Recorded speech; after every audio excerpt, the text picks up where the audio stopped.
ang tanong ko po ganito, paano po ba itong pituitary gland ko may bukol po? Pituitary gland. May bukol, tatay. Pituitary gland, yung binanggit nyo. Opo. Opo. May bukol po. Opo. Nakita po sa CT scan siguro. parang x-ray, x-ray ganun. Opo. Okay. O tay, nakita na may bukol kayo sa pituitary gland. Ito po ay isang parte ng ating utak sa ulo, syempre. Bakit ho ba biglang pumasok na kayo ay nagpatingin, nagsasakit ba ang ulo nyo? Madalas ba kayong mahilo? Wala po akong hilo, sumasakit lang po. Opo. Pero wala akong hilo. Nagsasakit lang ang ulo. Ngayon, tay, yung kasing bukol na yan, actually, yan yung pituitary gland. Mas lumaki siya sa normal. So, mas parang nag-enlarge, ano? Pag lumaki ngayon yan, yung tinatawag niyo yung glandula na yan, o yung pituitary gland, nadodoble ho o nagkakaroon ng changes o pagbabago sa kanyang trabaho.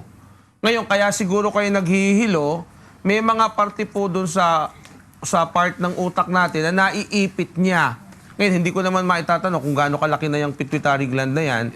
Pero, ha? 1.2 centimeter. 1.2 centimetro. Actually, mas maliit kasi ng kaunti doon yan eh. Kaya lang, patuloy po yung lalaki at magbibigay sa inyo ng problema, lalo ng hilo at pananakit ng ulo. Baka next time, paglalabo pa ng mata at panlalata, ano? Ngayon, pag kasi may ganun na at lumalaki talaga, ideally tayo medyo inooperahan natin. Inooperahan po yan, meron pong paraan dyan ng mga neurosurgeon, yung mga nag-oopera ng utak, kung paano po yan tatanggalin o examinin o ibabiopsy man lang. Kasi kung mapapatunayan po na patuloy ang paglaki niyan, although sa nakikita ko po sa inyo, medyo may edad na rin kayo, baka namang gamot na lang po o gamot muna ang ibibigay sa inyo. Lalo na para maibsan po yung mga nararamdaman ninyong pagbabago, tay. Kung pwede po, gamot na muna. Opo.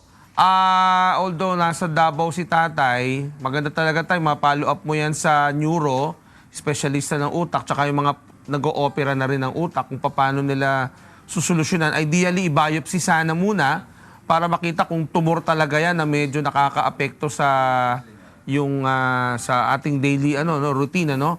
May mga gamot naman ho na pampaimpes. Kasi sa edad ninyo mukhang hindi naman advisable na i-surgical approach pa kayo. Mas maganda, doktora, na na lang muna. Oral management, no? And if may dagdag ko lang po, Dok Yes. Bong, kasi ang pituitary gland po natin, tatay, ay po siya, nagko-control po siya ng mga endocrine function po, yung lahat po ng hormones natin sa katawan. Mainam din po na bukod po sa neuro, makapagpa-check up din po tayo sa isang endocrinologist. Yes. Para po ma-check kung ano po yung, kung saan po nakaka-apekto yung problema niya sa pituitary gland niya. Napaka-importante po nung tatay, lalo po sa inyong edad. Although, tayo ilang taon na kayo? Po, ngayong December, 68 po. 68 na si tatay. Medyo mabagal din yung paglaki. Huwag na may pahintulot na lumaki ng mabilis. 1.2 is not that big, no? Although, kung may mga changes na, dapat talaga i-double check na ba yan endocrinologist saka yung neuro, no? Kasi sa pag-iedad na yan, dapat maalalayan na kayo, no? At pilitin na the best that they can do, I guess, for tatay. With this age, ma-prevent yung mabilis na paglaki at yung pamamaga. Kasi para to limit the side effects, no? Surgical approach, medyo Out of the question. yes, unless of course may deteriorating effect na, no? Yung hormones niya medyo may pagbabago na. Surgical, we operate. We try to remove it and have it biopsied. Kung kaya naman, kayang tableta muna para ma-impes, yun na lang muna. Tapos, every year monitor yan, CT scan or MRI. Mangyayari ho niyan, taon-taon nagpapa-check kayo. Yung sinasabi nyo x-ray, yun po yung CT scan o MRI siguro pinagawa. Yan po. Opo, ang gawin na lang, monitoring muna. I-monitor muna natin, magpatingin kayo sa mga espesyalista, tapos i-advise na tableta muna kayo, obserbahan kayo, tableta muna, tapos double check lang yung mga blood chemistries. Sa edad ninyo kasi hindi masyadong advisable na operahan pa. mayroon po kayong maibigay sa akin ngayon na yung prescription kung anong tablet ang dapat kong iinumin. Opo, usually po nag-start kami dyan with yung mga steroid-containing tablets, no? Kasi para mawala yung inflammation o pamamaga nung sinasabi nating pituitary gland. And of course, symptomatic. May headache, bigyan mo ng pain reliever, dizziness, gumot sa hilo, etc. Siguro later on, Doc Bong, if maidagdag natin, pag medyo lumalaki na talaga siya, wag naman sana, Oo. i-expect natin tataas ang intracranial pressure niyan, and hindi Pati natin BP niya gusto, tataas. taas na lahat. So baka mamaya dadating yung time, bibigyan natin siya ng diuretic o yung mga pampaihi para po, Kasi para wag mamaga yung wag po mamaga, tatay. utak. Pwede niyo po bang i-email sa kanya yung prescription, Doc? Well, I have to see first. Tay, pasensya ka na. I have to see first the result of the MRI per se. Para ako mismo i-consulta ko yan sa CT scan sa mga neurologist saka sa neurosurgeon. Kasi kailangan talaga yan mga So, kukunin po natin yung subspecialty na. niya, resulta po. Oo. Sige po. Tay, padala makipag-ugnayan po mo. kami. Padala mo. Makipag-ugnayan po tayo. Padala niyo po sa akin o sa amin yung resulta. Pag-usapan po natin yan. Okay po, Nasa Tay? Davao pala ako sa 28. Sorry Hindi kasama 28? sa this pwede pala. August 28 magkita tayo. Nasa Davao po, meron pong kaunting meeting kaya loobin po magkita Pwede. po tayo doon tayo.